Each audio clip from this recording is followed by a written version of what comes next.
Good evening and welcome to today's meeting of the Commonwealth Club of California.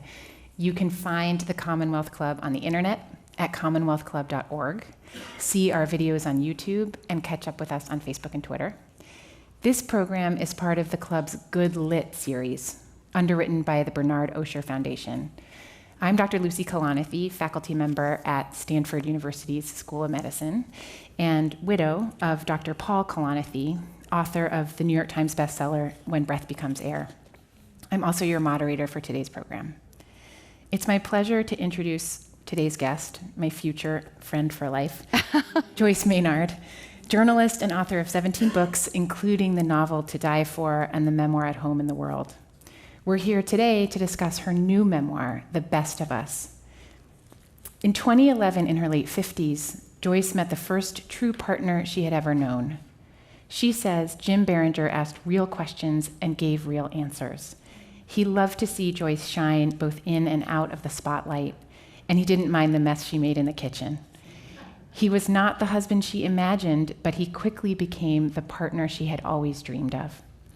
Then, just after their first wedding anniversary, Jim was diagnosed with pancreatic cancer.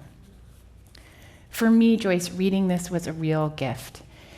As you know, my husband, Stanford neurosurgeon Paul Kalanithi, was 36 when he was diagnosed with stage 4 lung cancer. He spent the last 2 years of his life becoming a father and a writer. Last year, I did a book tour on behalf of Paul. I remember during Paul's illness witnessing his fortitude and just thinking to myself, how can my heart swell and break at the same time? Reading The Best of Us made me feel that way again. Today, I'm pleased we're going to have a conversation about some of the most difficult challenges life can offer and about coming to understand the meaning of love. Please give a warm welcome to Joyce Maynard.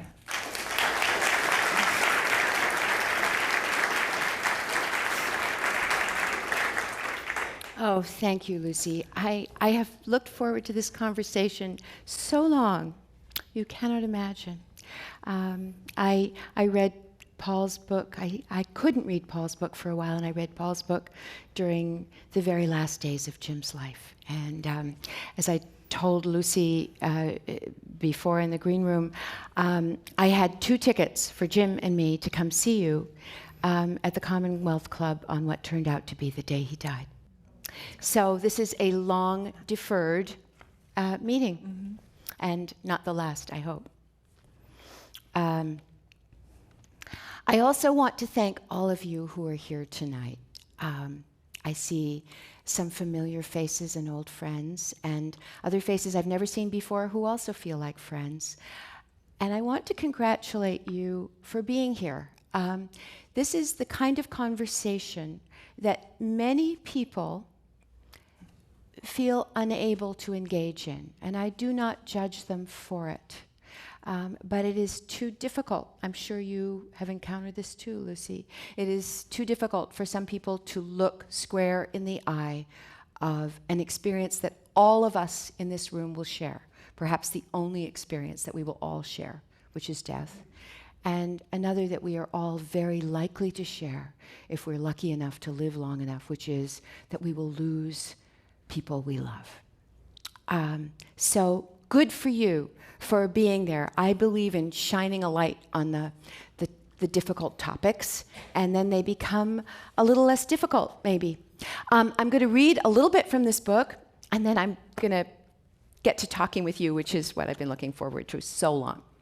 I want to tell you a little bit of background about the pages that I'm about to read.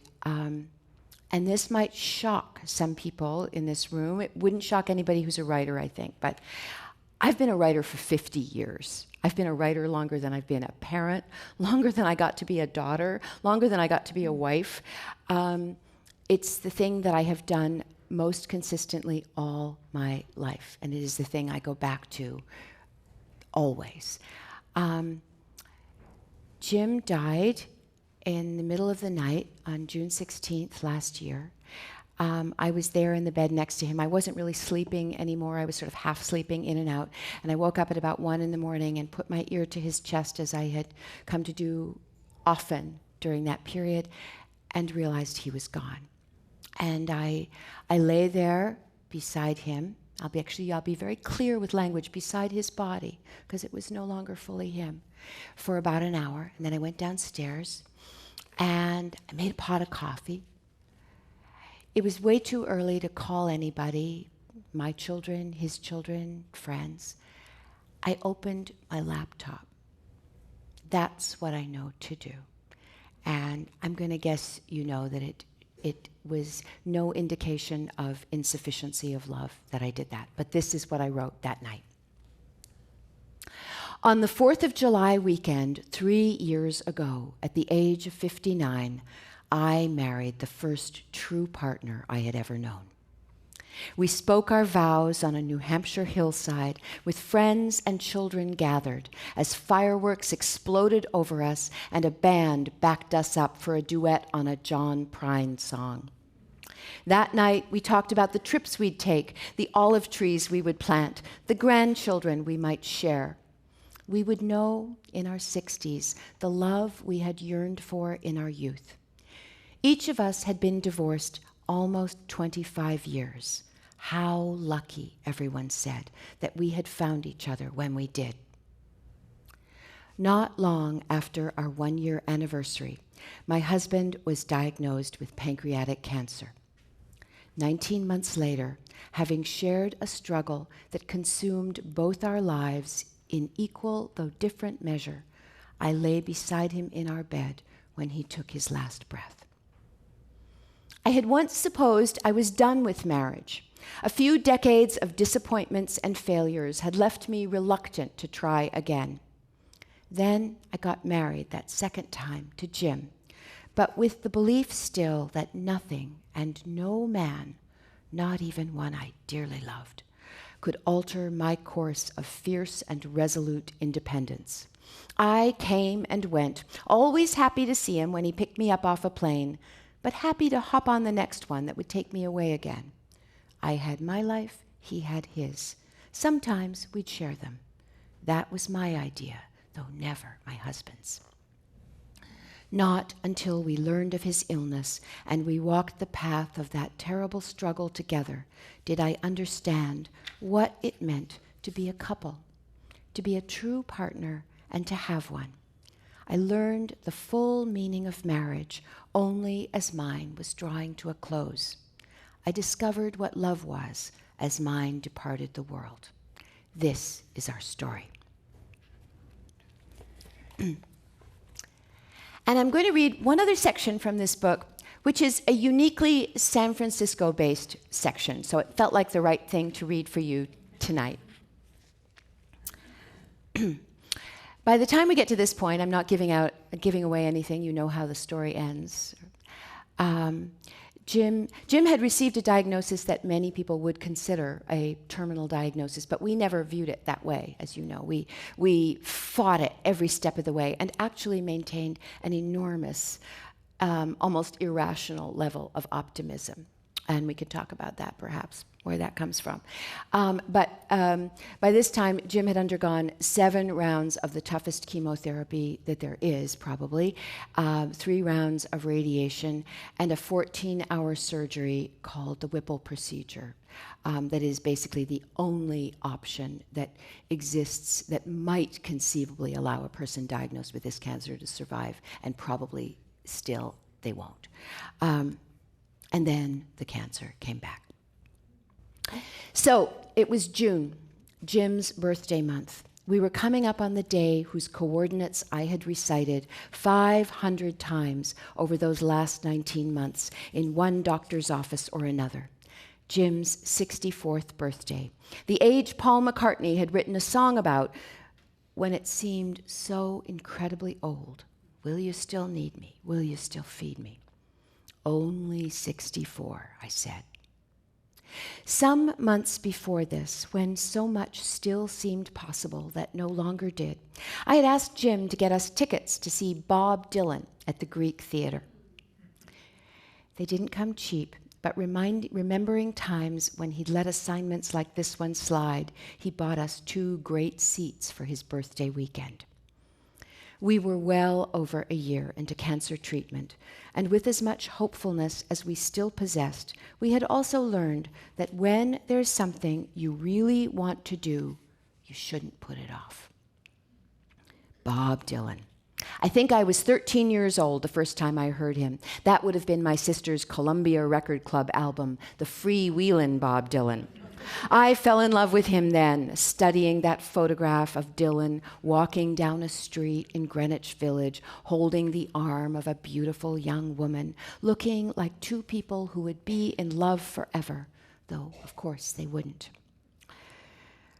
I learned to play Blowin' in the Wind on my guitar. I memorized the lyrics of every song on that album and the ones that came after. Jim and I had loved a lot of music over our 5 decades of listening. But through all that time, one artist neither of us ever stopped following was Dylan. His music changed a lot, but he was always in the mix with new songs and old songs sung in totally new ways. Somewhere along the line, he turned into this old guy who even sang cabaret songs on occasion, as if he were Frank Sinatra, but more accurately, as if he were Bob Dylan paying homage to Frank Sinatra. My younger self would not have known what to make of this, but Jim and I were older too. Now Dylan was 75, 13 years older than I was, 11 years older than Jim. And he was coming to a wonderful outdoor amphitheater in Berkeley, 20 minutes from our home in Hunsaker Canyon. I'd seen Dylan many times over the years. Jim never had. We'd actually bought tickets to see Dylan one other time a few years back, but that night Jim was called away on some legal work for a client who couldn't wait. Those were the days when we thought we had all the time in the world. And if a job came up that interfered with our plans to be together, we sometimes allowed the job to take precedence, as we would not now. 5 days before the Bob Dylan concert, on hospice now and methadone, Jim started slipping badly, sleeping more, remembering less. His gait when he walked was the slowest shuffle, the step of a man for whom lifting a foot off the floor represented an expenditure of strength no longer within his realm.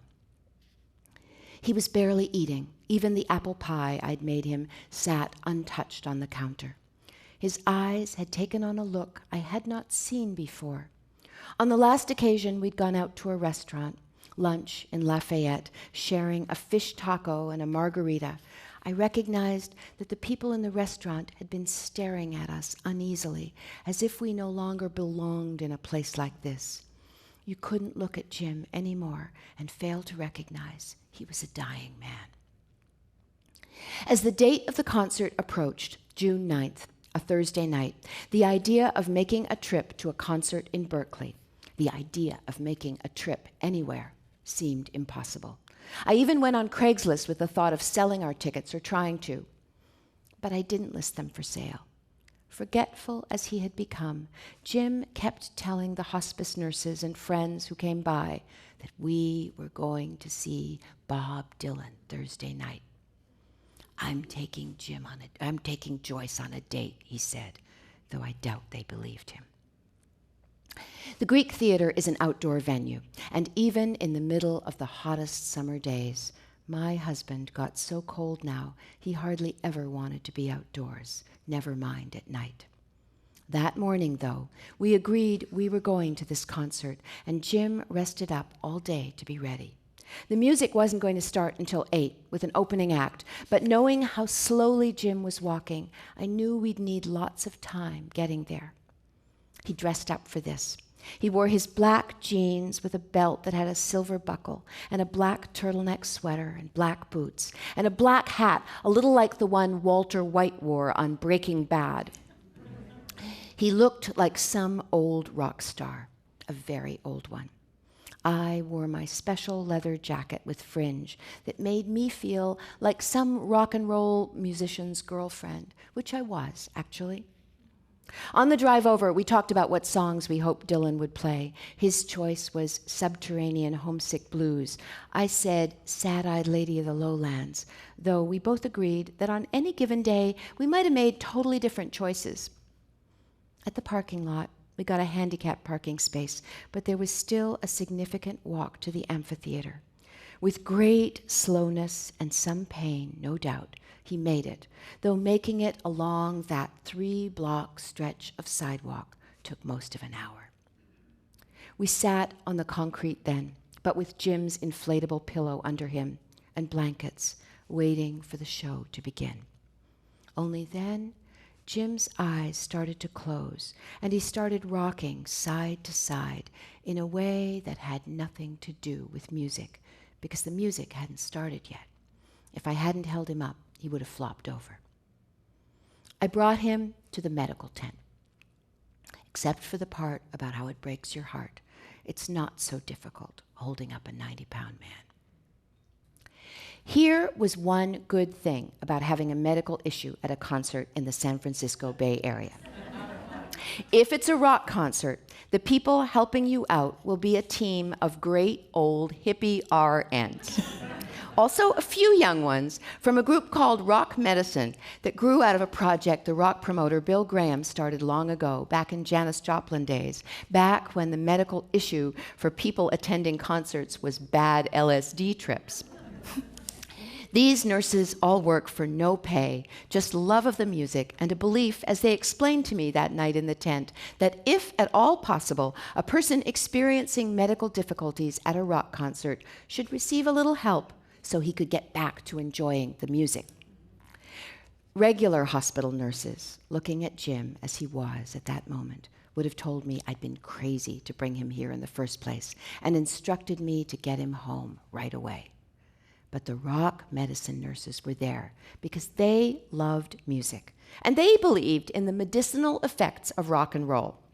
They had no problem with letting Jim lie on a cot for an hour or so. There were no drugs to help him at this point, but I asked if anyone had a banana, and one was delivered to us: potassium. By this point, the opening act was underway. It was Mavis Staples, another old-timer.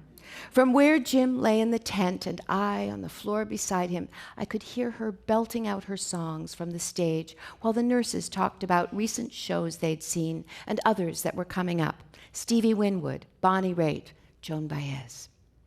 One time, Jim opened his eyes and seemed to come to for a moment. "Bob Dylan?" he asked me, sounding even more baffled than the baffled state he inhabited most of the time now. Mavis Staples sounded nothing like Bob Dylan, of course, and even in his confused state, Jim knew that much.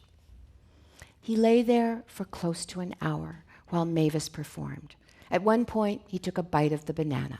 A few times, I had to put my ear to his chest to make sure he was still breathing, and then he opened his eyes and said he wanted to see the show. "Let's do it," the nurses said. We brought him back into the amphitheater in a wheelchair, which meant they put us in a really great spot reserved for the handicapped, and I wrapped him in all 4 of our blankets. His head was mostly flopped over, so all you saw of him was his hat sticking out from all the blankets in the wheelchair. It was dark now, and the moon was out, a crescent. The lights on the stage came on. Then there he was, Bob Dylan, wearing a cream-colored dinner jacket and a hat a little like Jim's, but with a broader brim. The band started playing, and they were a very tight band, which I knew Jim would appreciate, my old Jim anyway, and maybe even Jim as he was now. As for Bob Dylan, well, he was Bob Dylan. Nobody else is like him, though I also reflected there was no other fan in the entire amphitheater like the one sitting next to me in his wheelchair. It was late, and normally we'd be in bed asleep by this hour, and the night was cool, even for me. When I asked Jim if he wanted to go home, he said no, in a way that almost sounded angry, but really he was just being firm. My husband wanted to see Bob Dylan, and he wanted to do this with me, and not just for 3 songs either. About 20 minutes into the show, Bob Dylan started playing Tangled Up in Blue, and Jim said, "I want to stand up." So I helped him up, and he held onto the railing. His eyes were looking wild, that look I had been seeing occasionally at this point, as if he were beholding something totally different from the rest of us. He also looked up at the sky a lot, the moon. Sitting there beside him in the handicapped section with my head on his shoulder, I considered the possibility that Jim might die at this Bob Dylan concert. There would be worse ways to go. I kept asking if he wanted to go home, but he was adamant he did not. So, careful as I always was now since the surgery, I wrapped myself around him, and not just with my arms, but my whole body, and whispered in his ear from time to time. We stayed that way the whole show. The rock medicine nurse, Pam, checked up on us every few minutes and brought me coffee. I had been worried about how I'd ever get Jim back to the parking garage, but Pam said she and another one of the nurses would help us. The plan was to let me know when it was the second to last song. When Dylan started playing that one, the 2 nurses lifted Jim and his chair up to the exit ramp and wheeled us through the crowd. Still wrapped in blankets, with his black hat on, Jim stared straight ahead, as if this was some other planet he was visiting, but only temporarily. We had to go down a very steep hill, which is hard with a wheelchair. If the nurse pushing the wheelchair had lost control, Jim would have crashed right into Bob Dylan's bus. A picture that came to me at this point, in which I imagined Bob Dylan himself in the bus looking out at us with an air of surprise, though in fact he was still on stage. But this nurse was a very large and strong man, so I knew we were in no danger of this happening. We wheeled Jim all the way to the parking garage, which was a long way, and the strongest nurse lifted him into the car, the last strains of Blowin' in the Wind carrying all the way to our parking spot. For a moment there, I considered whether these good people, the hippie nurses, would think less of us when they saw that our car was a BMW, but they weren't the type to judge. Jim said nothing through all this until right at the moment we reached our car. Then he looked up at me and said in a whisper, "Did you have a good time, baby?" The best. After that, no more words. The drive back to Hunziker Canyon took half an hour. I knew it would be very hard when we got home, and it was. I could have called hospice to help us, and they would have come, but I didn't want that. I wanted it to be just the 2 of us that night. By this time, it was midnight, and I think it probably took me 45 minutes to get Jim out of the car and into the house, and another 45 minutes up the stairs to bed. Then I helped him out of his Bob Dylan jeans and the silver buckle belt and set his hat on the stair railing. He would not be wearing it again.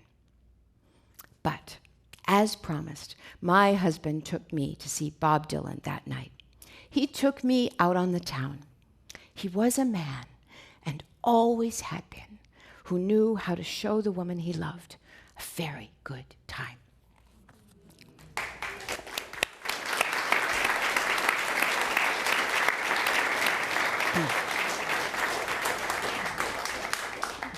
Now we get to talk. The details in that passage are so exquisite. I have to tell It's you exquisite. that our rock medicine nurse is here I know. tonight. I was going to ask you. You said it.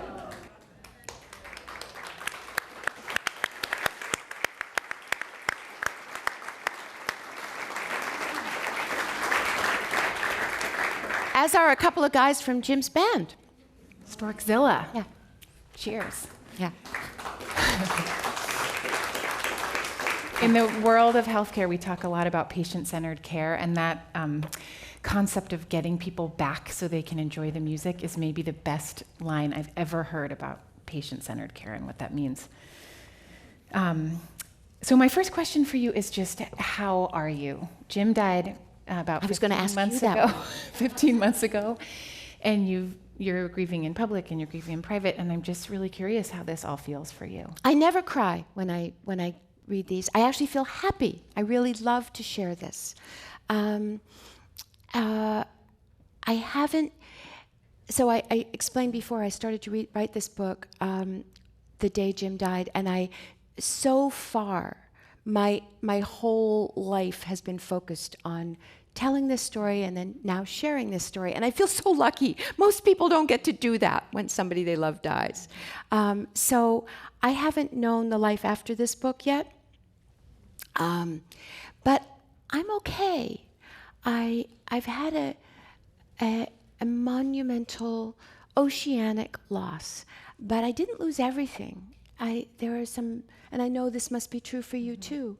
I still know that happened. I know what I experienced, and I carry it with me. Have you learned anything through this that will teach you about how to care for someone else who's Oh, my. Other than do a book tour after your person dies, which is what I would recommend. And I'm glad you get to do it too. Yeah. I so believe in telling our stories. And that belief long predated this experience. I've been, I don't just write memoir, I write novels too, but I have published another memoir 20 years earlier.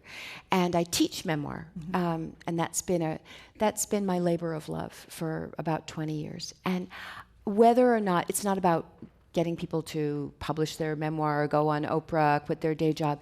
It is about my profound belief in the power of telling a story. Even if we just tell it so that we have put it down and made sense of it for ourselves and taken the chaos of grief and given some order to it, made some meaning out of it. Can you expand on that a little more? Because I love something you said in an interview with Paul Costello at Stanford. You said the act of writing is very cathartic in some ways, but you said when you're thinking about the reader, well, my catharsis is not the reader's problem. You shouldn't pay $27 for my catharsis, which is right? Great. So right. I'm curious what you feel or think memoir is for, and what was important to you in writing the book, and then what are you giving to the reader in I'm this not book? an advice giver, and I know you're not either. I mean, the part of that book that is you and the part that was Paul. I'm a believer in, I have learned, I should say, I have been publishing my work for 50 years. It's kind of horrifying, but true. I published my first story in 17 magazine when I was 13, so you can do the math. I love being with Lucy because she could be my daughter. And in fact, I have a daughter just this age. And it's interesting that we are at two completely different life stages with this shared experience. So I've been doing this a very long time. Yeah. And what I believe is that I have the most to offer when I presume the least. I don't want to give advice about, what you should do if you get cancer, if somebody you love gets cancer. I tell my story and make of it what you will, including, boy, I'd never do that. Because part of this story is some of the crazy things I did. I think a diagnosis like this can be crazy making, and I wanted to capture not just the sort of heroic Florence Nightingale moments, but all the moments of fragility too. So it's a story. I'm a storyteller, and I believe in the power of a story, and I hugely believe in the perception of a reader to take that story and make of it what they need for their own lives. I'm only half of the process. You're the other half. Tell us about the title. The Best of Us. Sometimes I really struggle with titles, but that one came to me. I wanted to ask you about your title, actually. That one just came to me. There was one title before that my editor said was too grim, which was To the Bone. And, ooh, wow. And it could have been that too. The Best of Us, of course, is sort of like a play on words in some ways because pancreatic cancer got the best of us, but really we also located the best of ourselves in this. I'd like to believe that we would have gotten to this place without it, And I say at one point in the book, if only you could learn the lessons of cancer without cancer. And that's part of the function of this book. Maybe you can. But we did become our best selves, both of us. And we certainly, the period, the 19 months that we were fighting that cancer and trying to save Jim's life, although we didn't save Jim's life, we did get to a place together that we had not known before. I know we share this, I think, that we were in some difficulties in our relationship at the point that Jim was diagnosed. And I know that Paul said that, and you said that in your story as well. And I totally believe we would have weathered them. We didn't get a chance to do the work that I would have loved to have done. I had a partner that I could do the work with, but we did become our closest and best selves. I think that quote is wonderful. I wish you could learn the lessons of cancer without having cancer. Can you tell us more about what you learned about being a partner? Because you're a really different person, or you became a really different person in a relationship, right? I knew all about sacrifice for children. That was that wasn't hard for me. I'd raised 3 children. They're long grown, gone into the world, but I could always do that. I'd been a single parent for most of the years that I raised my 3 children. But I didn't really know about sacrifice for a partner. I don't even consider it sacrifice. I didn't know about teamwork, I guess I'll go. I always called myself a solo operator. I was singularly independent. I had to be. I lost my parents young. My first marriage ended young. If I hadn't been independent, I would have been in big trouble. I knew how to do that. And I was still being that person when I met Jim, and I wasn't going to yield that. It didn't even occur to you, right? Didn't occur to me. No, I had, and I also had an absolute work ethic. I got up in the morning and I did my work, and nothing got in the way of that. And it's lucky I had that work ethic. I needed to have that work ethic. But then Jim got this diagnosis. When he did, the morning that we went off to get this news, and I was thinking, oh, God, let it not be gallstones. Right, we'd have to have a surgery. That would be, yeah. That morning, I was about 90% done with a novel that was sitting on my desk. By the time I got back to my desk, there was a thick layer of mold on my coffee cup because I hadn't touched my work, and I didn't know I was capable of that. And it wasn't as if I even made a conscious decision. I recognized, I spoke of how saying the word wife was very difficult for me. Saying the word husband, husband. It didn't trip off the tongue, even after I was married. And suddenly I found myself saying things like, we're on FOLFIRINOX. We're getting the Whipple. Where did that come from? I don't know. But suddenly I recognized I was part of a unit that was greater than me. I want to ask you about that, and I feel real familiarity with that. Talking about his treatment in the plural and all that stuff. And you were his wife, and then you became Jim's medical advocate and caregiver, and you wrote some blistering stuff about that, about your own ambivalence and pain around that, and the fact that you were a writer who wasn't writing. And I get that in a way, you were putting it on hold, but it was like you were completely engrossed in what was happening. But I love how you put some of that stuff into words, and I think a lot of people did, and there's 40 million people. And some people really didn't. That really bothered some people, and that's part kind of your my thing, function. right? Yeah. I didn't write for 19 months. This was unprecedented in my life, except on Facebook. I published one column in the New York Times, but other than that, I didn't write. But Facebook became very important to me. It was my connection with readers, and I've been connected to readers for all my adult life and then some. So I wrote a piece at one day about just the frustrations that I sometimes felt. Just where did my life go? And I did it because I needed to express this, but I also wanted some man or woman out there who was living that life to feel less alone. and to have that frustration acknowledged. And there was nobody who understood that better than Jim. It afflicted Jim. Jim would sometimes say, this wasn't what I wanted for you, this wasn't what I wanted for our life. And as painful as the treatment was, nothing was more painful for him than to watch me not having my life. But this was my life. That was the thing. This became my life. And he said something probably about 6 weeks before he died. We were at Parnassus Hospital on the 14th floor, which was my home for a long time. And he said, one day you will tell this story, which he always knew I would do and wanted me to do. He saw me taking notes. I always took notes. Some things you don't have to take notes on. You don't have to remember, did you have a good time, baby? That one will stick in the mind. But I wanted to write down the things that I might not remember, because I knew I was going to write this story. I wanted desperately for it to have a different ending. Well, thank you for talking about being a caregiver. And Rosalind Carter said this amazing thing. She said there's 4 kinds of people in the world: those who have been caregivers, those who are currently caregivers, those who will be caregivers, and those who need caregivers. So, and I'm taking audience questions up here, and one of them, the first one I got was, when are you moving back to Mill Valley? We miss you. And Not moving back. Another one that you kind of just touched on. I can visit. I love Mill Valley. I mean, I lived on the mountain for a long time.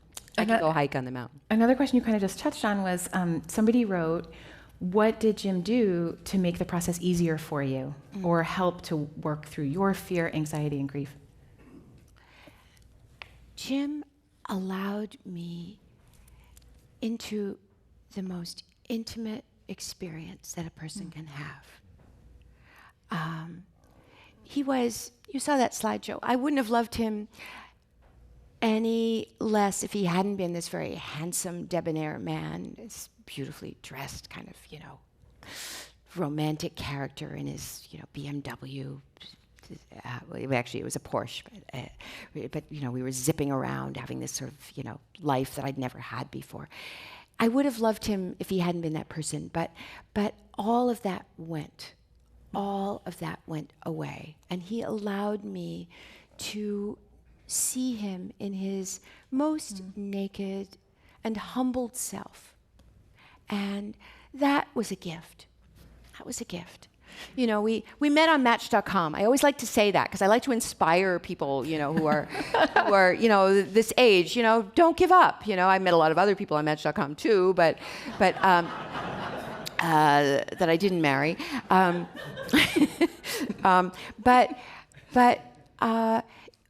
Typically on a Match.com date, of which I have had many, over the years, you present your best self, all your, most appealing traits. And we actually didn't even do that. That very first date, before any of this happened, I told him, my biggest failures in life, and he did the same. It was astonishing, actually, that, but that was nothing to what came. And I feel that that was such a gift, that he allowed me, this person that he hadn't even met until 4 years earlier, to share that with him. That was a gift. I love it. He was also an incredibly funny person, and he never, ever lost that ability to look at the humor in. Can you give us an example? Oh gosh, can I? I probably am not going to do a good example. Probably not going to come to it. Here he was this, okay, I will tell you. So when we went on hospice, the biggest fear was sepsis. You know this. You don't necessarily die of the cancer, you die of the sepsis. We had had one terrifying experience of driving in the middle of the night over the Bay Bridge to get to the hospital because his temperature was climbing, and to get the antibiotics. And we got there. I'd had 2 glasses of wine that night. It was like, there isn't even enough time to call an ambulance. We just have to go. And we got there and we got the antibiotics. And then we had a decision to make. What's going to happen the next time his temperature spikes? Are we going to drive over the Bay Bridge again? And if so, maybe they won't let us go home, and then he'll die in the hospital. So we had made the decision that we were not going to do that anymore. And that's when we went on hospice. That's when we gave up the hope piece. And so now we're sitting with, I likened it to one of those suicide bombers that has, explosives strapped to his chest. At any moment, I was taking Jim's temperature, 30 times a day. But for what purpose? If it did spike, we weren't going anywhere. We were just going to say, okay, here we go.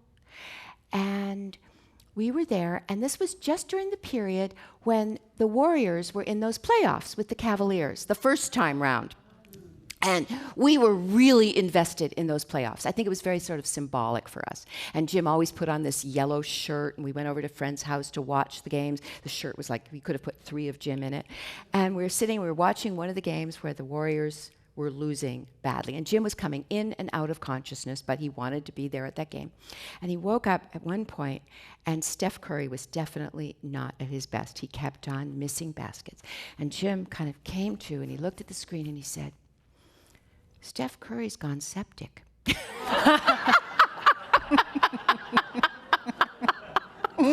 There you go.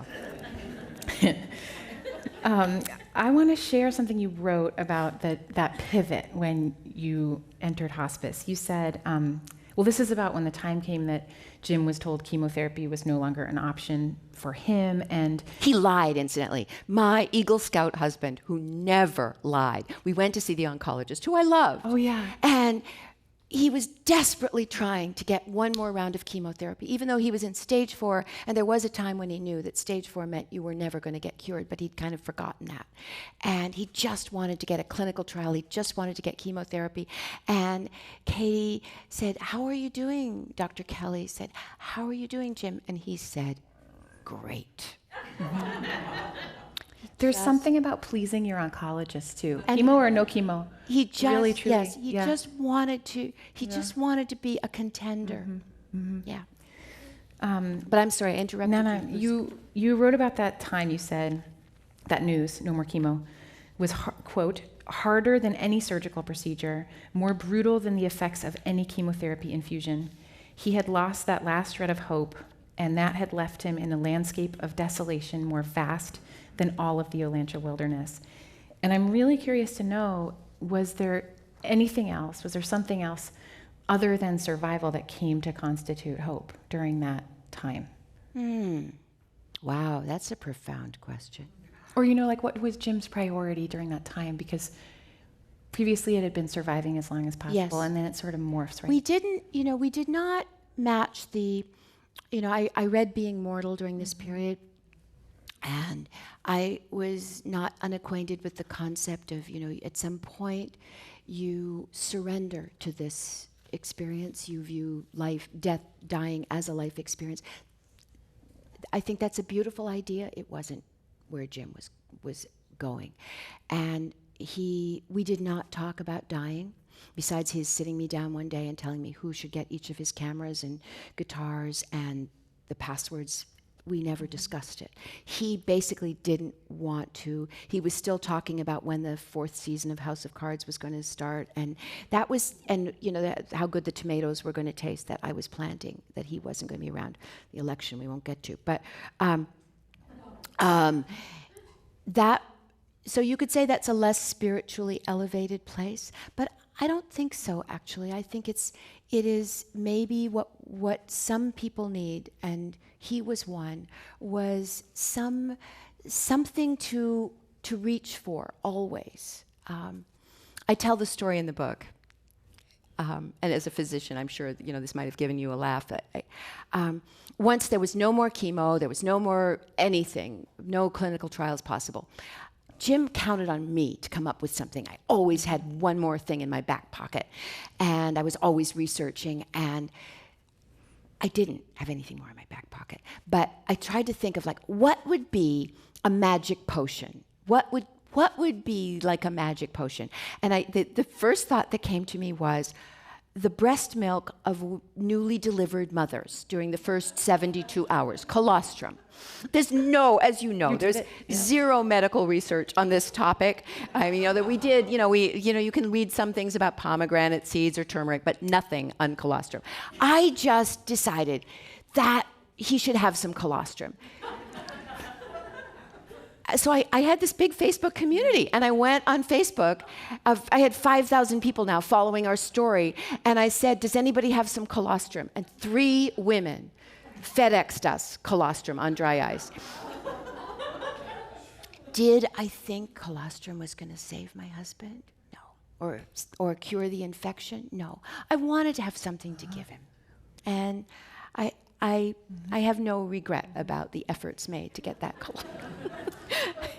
And I love that those women did that. But it wasn't, you're telling it right now in this like buoyant way and we're all relating to it, but at the time it wasn't funny, right? Like, no, it wasn't funny. Not at all. No, it was, we need to be doing something. We were doing something all the time.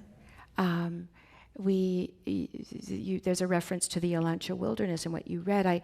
Jim had loved the Eastern Sierra. It had been a place he'd gone all his life, and he had always wanted to take me, and he never had. And he said, we're going to the Eastern Sierra. This was, he died on June 16th. This was May 10th. We went to the Eastern Sierra. Doctors said, you're crazy. You could kill him. Well. And incidentally, he took a gun to the Eastern Sierra because he liked to target shoot, and he had a piece of land in the Eastern Sierra. And we went there, and I did briefly. I wasn't even sure he was going to get to this, piece of desert. And we set up the target, and I did have this moment thinking he could do away with all the terrible last part that is ahead, and he knows it. He's got a gun in his hand, but he didn't. He just made 3 bullseye shots. And we went to see the Mono Lake and did a few other things and had some antibiotic infusions with an IV pole by the side of the road, and amazing. Went home. Oh, it's so interesting. It's that's the thing you called the Owens Valley Pilgrimage. Yes. Is that right? Yeah. Yeah. Yeah, you took some risks. I mean, it's like you were in this sort of battle. Well, life is risky. But you made trade-offs. You really made brave trade-offs, And we made some terrible mistakes, too. Tell us. Yeah. This gets to sort of medical particulars. When you have a Whipple procedure, which is this operation where they reconfigure your whole abdomen. Jim said, picture gutting a fish. That's about it. And no organ is in the place that it started out to be. And they take out the tumor, and you don't have one meal that works anymore ever again, basically. But and after you wait for the pathology report to find out, how the lymph nodes looked, and our surgeon came back, our hero surgeon. We traveled. This may have pained you to read. We lived right close to UCSF and Stanford. We traveled 3,000 miles to Boston for this surgery. Why? It was my own magical thinking. If we travel further than most people, maybe we'll have a better result. That's the kind of stuff I did. So we were in Boston, and our hero surgeon came by. We were sitting actually on a bench. It was the first day that Jim had been able to get out of the hospital in his gown, and we're sitting on the bench, and our surgeon comes by, and he's beaming. He said, this surgery went great. I just got the pathology report. 38 lymph nodes, 36 cancer-free. Right. And I looked at his face, and he was the doctor. He looked happy, and he had had a very successful experience in this surgery. But after, I thought, wait a second, what about those other 2? So I wanted Jim to get right onto chemotherapy as quickly as possible. They told us, wait 12 weeks. I thought, my husband is stronger than most people. I want him to start getting chemotherapy sooner. And he's an Eagle Scout. He's tough. And our doctor back in California said, you can start at 8 weeks. Well, he got knocked with C. diff.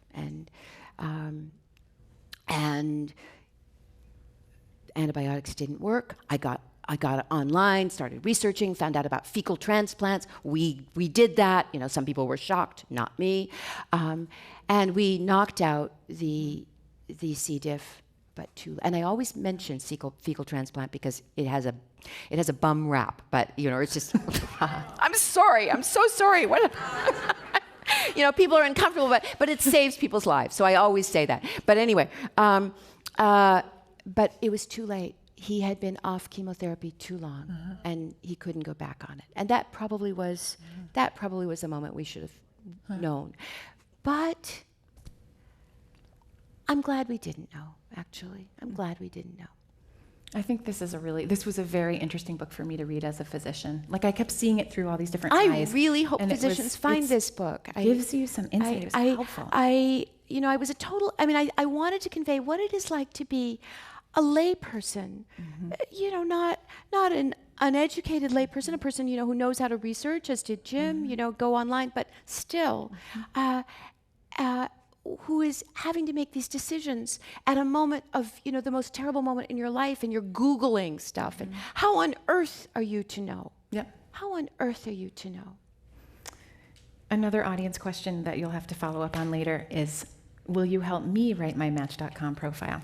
Oh, I have done it for several people, actually. Yeah. We'll talk about that later. Yeah, I would be very good at it. So I want to ask you about criticism. So you've been criticized. I will just say, probably don't mention your cats. I don't have any, so. Speaking of which, you've been criticized for things you've done, you've revealed about yourself. I think in the moment on the first date you met Jim, you talked about your experience adopting 2 girls from Ethiopia, and then they were rehomed with another family a year later. We're going to talk about that with 2 minutes left to go, but we will. No, we don't. Well, you told him this is my greatest failure.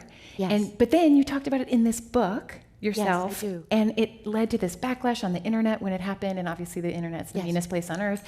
And then I've heard you say that criticism of whatever, your writing, doesn't rock you the way that it would have in years past. And can you tell us about that and why?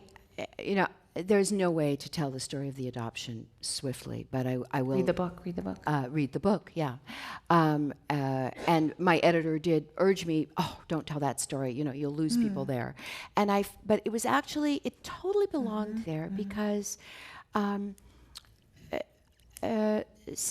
just a few years before I met Jim, at the age of 55, having raised mostly as a single parent my 3 children, launched them into the world, struggled mightily to do that, finally sort of, not under as much stress and difficulty to sort of make that all happen, I made the decision to adopt 2 older children from Ethiopia, orphaned by AIDS. And I did that. And I went to Ethiopia and I brought them home. I did not have a partner. I was not a wealthy person. I'd sold a book to the movies, so for about 10 minutes I thought that was what I thought was rich. But and I did my research. I read. I took courses. I recognized very early on in that process that that I was not the parent that my 2 girls needed, and that I was not. Everything that I thought I knew about being a parent did not apply here. And I would have completely stayed the course forever had it worked for them. But I also recognized over the 14 months that they were my daughters, that I was profoundly not that person. And I found them a family, which is not a very easy thing to do. I never use the word rehome. I don't fault anybody who uses it, but it's a very sort of sanitized word for a very painful experience. I found them a family. I found them the family that they needed, which included a father and many other children and a support system that I could not give them. And I said goodbye to them. And at the moment, the reason that story belonged in this book, although my editor said, oh my God, people will hate you, and many have not ever gotten past that. I lost a lot of friends, and you can still find things about me on the internet about this. There's a verb that's to Maynard children, which means it's amazing. Give them up. I didn't give them up. But that story belonged in this story because the woman that I was that night that I sat across a table at a restaurant in Marin County having that first date with Jim, and I told him that story, believe it or not usual Match.com material. I had just experienced the biggest failure of my life, and a failure at love. I felt I had not been able to love tenaciously enough to stay the course, and so really there was a redemption. Not the one, again, that I would have chosen, in discovering that I did stay the course. I could stay the course for the person who needed me, for whom I was the right person. So I tell that story in the book. But it is a difficult story. It's not a story that you can tell in a soundbite. And I tell it for the first time ever in this book. And even then, there are parts of it I can never tell because there are 2 children involved. But I tell my part of it. You just touched on the word rehome, and I want to ask you about another word, which is, I've heard you don't like the word widow, and I actually love it. I was so intrigued. Wow. It's dark, and you're so young. Historically stigmatized, and it just sounds awful, and I feel like that's sort of what it felt like to me initially. Sort of felt good to say it very plainly. So I'm curious, why do you hate it, and then what would you say instead? How would you describe yourself? Well, I'm going to think about that now, Lucy. Maybe it's a little bit of residue from originally I couldn't say wife either. You know, I seem to have this problem. I got over that one. It sounds sort of pathetic. Like, you're not pathetic. I'm not pathetic. Maybe it's not pathetic. Maybe we have to show that I'm in a isn't. Facebook group We're called role models Hot for Young Widows Club. Strong, widows. Okay, yeah, all right. I'm going to work on that one. Yeah, all right. So there's a couple of questions about movies and people who really loved To Die For. Whoa, are and we I'm ever changing course? Curious about what if somebody would want to make a movie of this book? Would you do it? They'd have to be a really, really handsome actor, really charming actor to play Jim, and then he'd have to be willing to go on a big diet for the last scenes. Sure, right. I think it's a really romantic story. Me too. And I don't think we have enough real life love stories, that are grounded on true stuff and mature people and mature love. Yeah, I'd love it. Yeah, Did you hear that? he could Hollywood's be. listening. George Clooney could do Jim. Yeah. I have this odd little quirk that I start my day. The first thing I do usually is I check the news and I find out what our president has done today. And then I go on, I won't even say our president, what's some people's president. And then I listen to Stephen Colbert, who reminds me of Jim. Oh. And it's sort of like I can imagine, because he's funny and he's debonair and so then I get to hear Stephen Colbert. That's my little. Do you have little odd things you do to summon up Paul? You watch Colbert to summon up Jim? I do. Wow. Yes. Yeah. Oh, wow. Yeah. Huh. He had a similar That's hairline. really good. I love it. Love it. Somebody just asked who would play you? Oh, who would play me? Oh. Those are the 2 I always hear. Really? Yeah, I haven't thought Susan about that. Sarandon, Goldie Hawn. Yeah. We'll help you. Okay. Oh, yeah. You and Jim had a whole bunch of favorite poems and favorite songs, and you introduced me to that poem Happiness by Jane Kenyon, which is about how happiness finds you again. Yes. And the Book of Love, which was part of Jim's memorial, and it was the soundtrack to this gorgeous slideshow that's on your author website. And incidentally, there is a 4.5-hour soundtrack on my website if you want more. It's like a playlist. It's a Spotify playlist of if Jim had made the playlist, it would have been very different. It would have had a lot more Led Zeppelin, but it's a just heartbreak playlist basically. So you wrote, there is a history of secrets a couple shares. What happens to those secrets when the only other person who knows them beside yourself ceases to exist? So what's the answer to that? Or maybe the answer is you put them in a beautiful memoir. Well, I did that, yeah. But sometimes I think you just carry them with you, and you manifest the lessons, and then they're there. I think one of them is to live boldly, and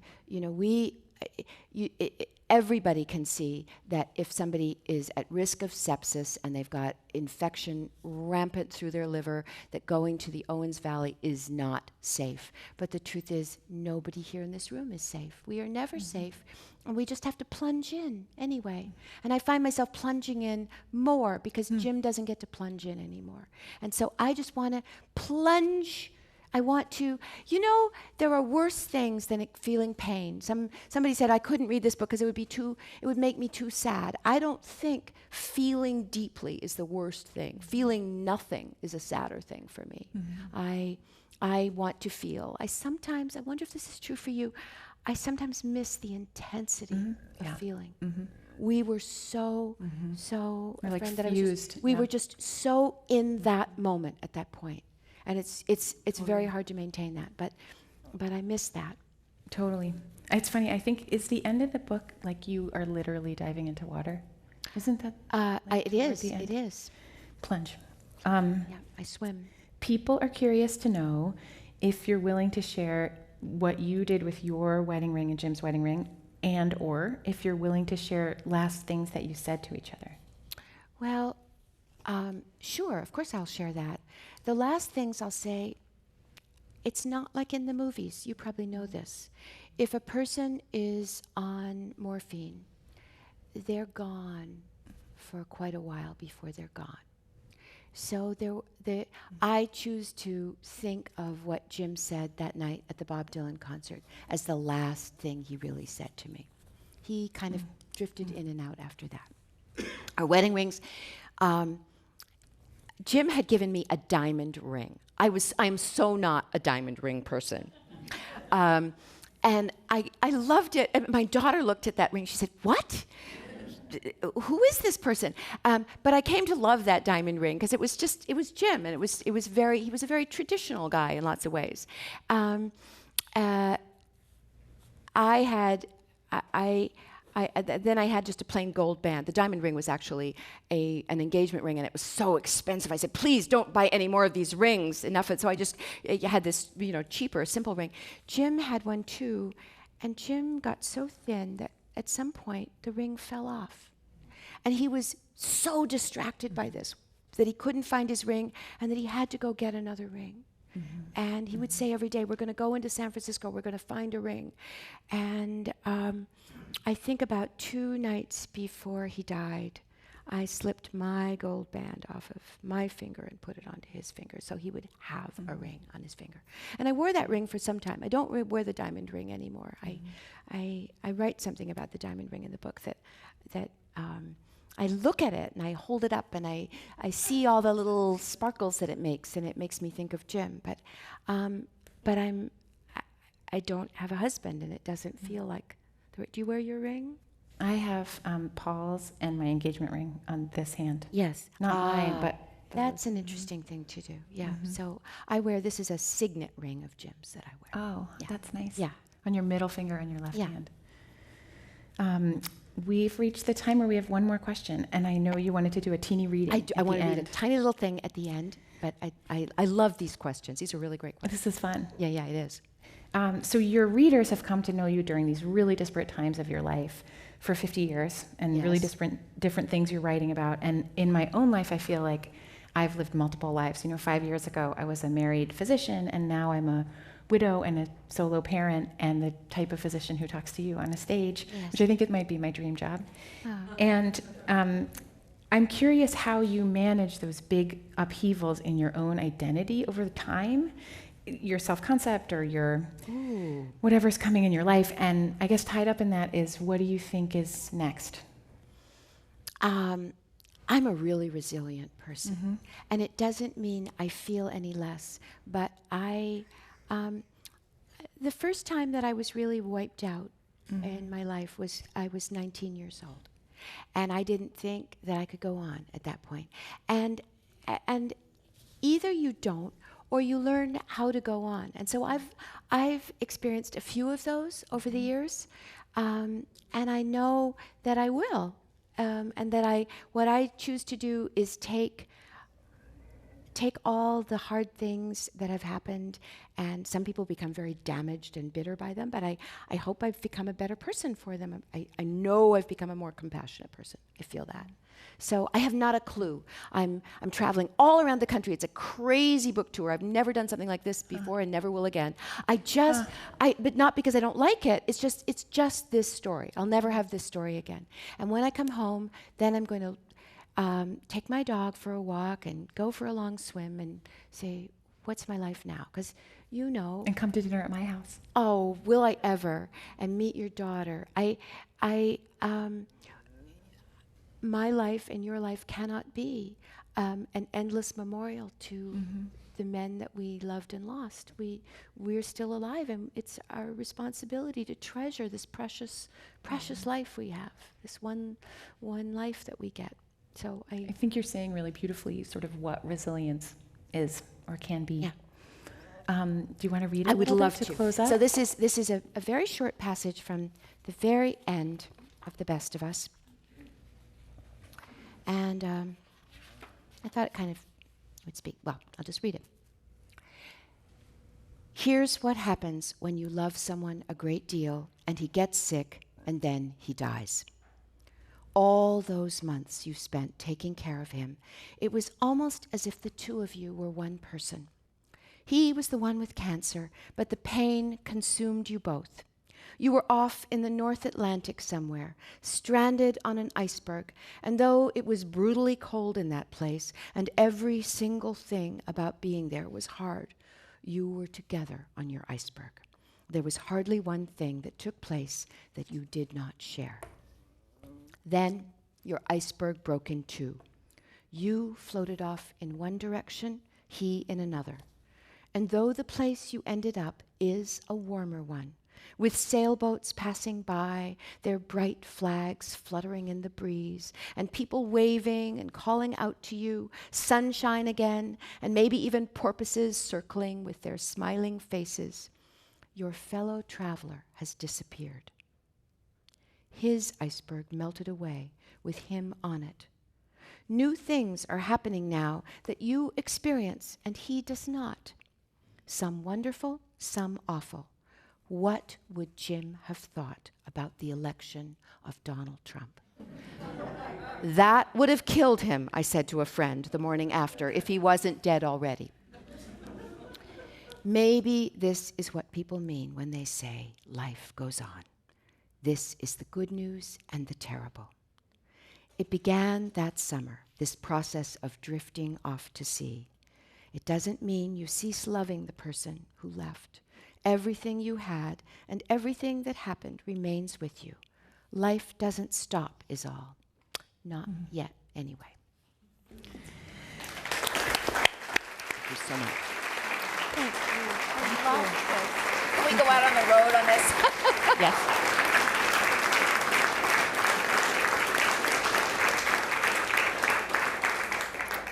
I want to thank Joyce Maynard, journalist, novelist, and author of the new memoir, The Best of Us.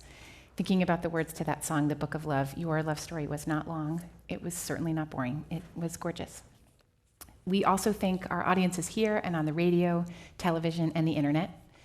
This program has been part of the club's Good Lit series, underwritten by the Bernard Osher Foundation. A reminder for everyone here, copies of The Best of Us are for sale here, and Joyce will be pleased to sign books following the program. I'm Dr. Lucy Kalanithi, and now this meeting of the Commonwealth Club of California, the place where you're in the know, is adjourned.